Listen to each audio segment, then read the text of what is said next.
بسم اللہ الرحمن الرحیم الحمد للہ الذی کفا والصلاة والسلام علی حبیبہ المصطفیٰ اما بعد امر این باب کے خذ آمدہ برخلاف قیاس است قیاس مقتضیاں بود کہ او خذمی آید بابدال حمزہ دوم بواو بقاعدہ اومنا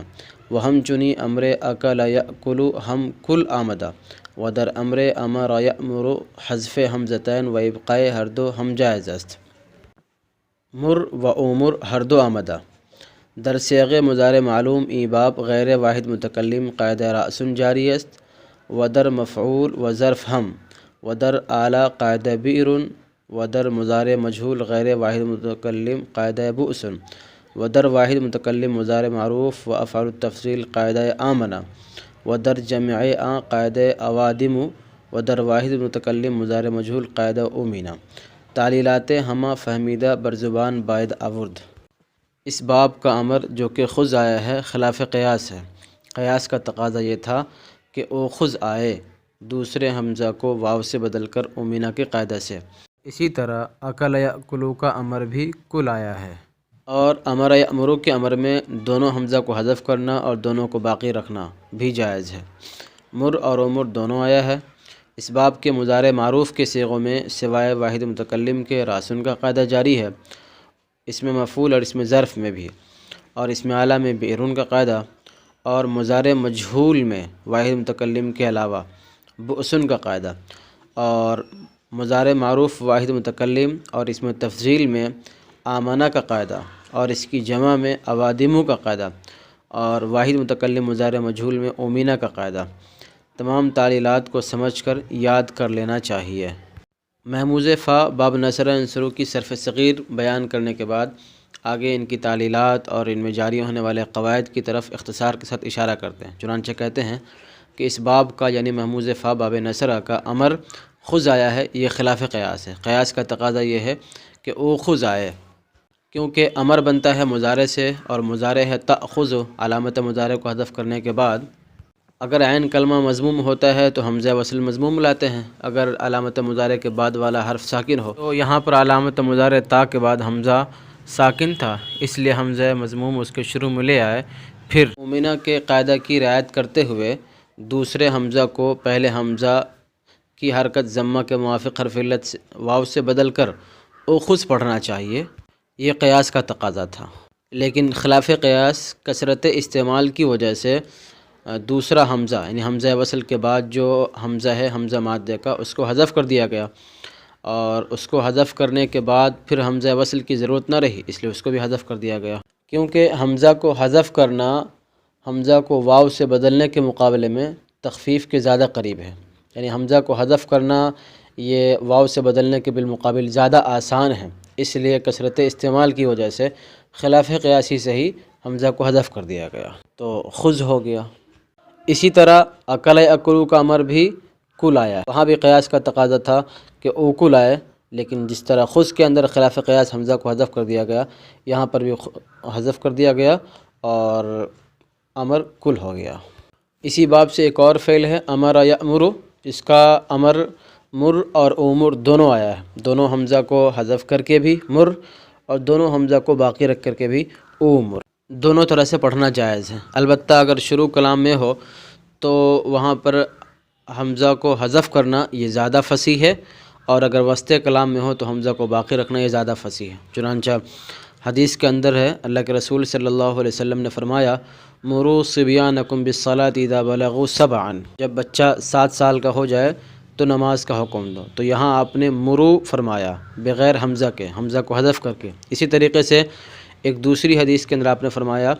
مر لابنک، تو یہاں بھی آپ نے حمزہ کو حذف کر کے مر فرمایا، اور اگر وسط کلام میں ہو درمیانے کلام میں ہو تو پھر حمزہ کو باقی رکھنا یہ زیادہ فصیح ہے۔ چنانچہ قرآن کریم استعمال کرتا ہے وَأْمُرْ أَهْلَكَ بِالصَّلَاةِ وَاصْطَبِرْ عَلَيْهَا، یہاں پر حمزہ موجود ہے،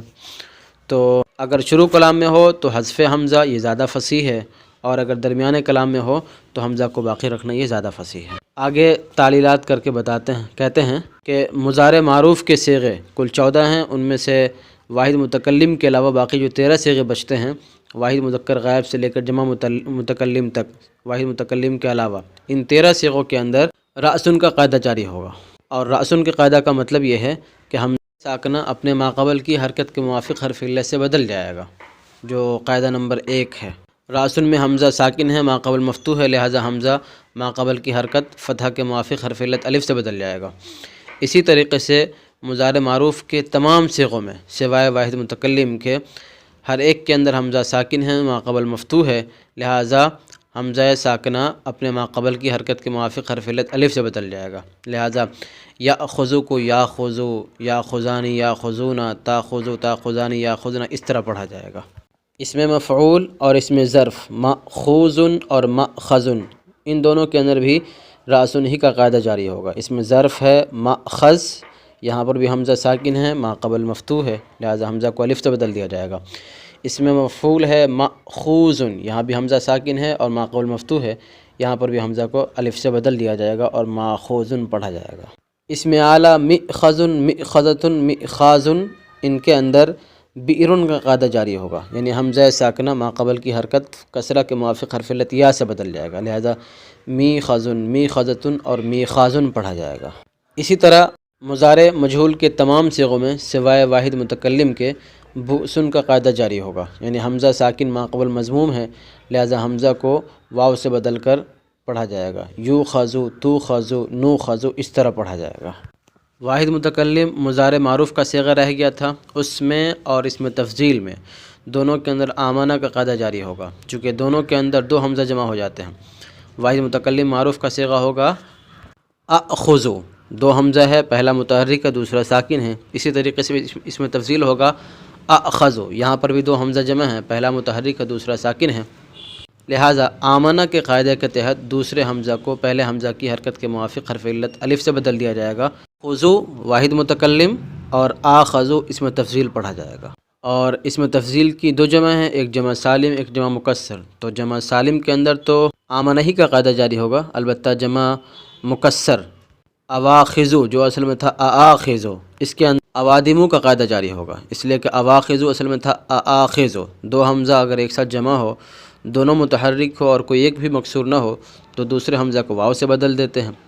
تو یہاں پر بھی آخذو تھا، اس کو دوسرے حمزہ کو واو سے بدل کر اواخذو پڑھا جائے گا۔ واحد متکلم مضارع مجہول کا صیغہ رہ گیا تھا، اس کے بارے میں کہتے ہیں کہ اس میں اومینہ کا قاعدہ جاری ہوگا، یعنی دو حمزہ جمع ہیں، پہلا متحرک ہے مضموم ہے اور دوسرا ساکن ہے، لہذا دوسرے حمزہ کو پہلے حمزہ کی حرکت ضمہ کے موافق حرف علت واو سے بدل کر او خذو پڑھا جائے گا۔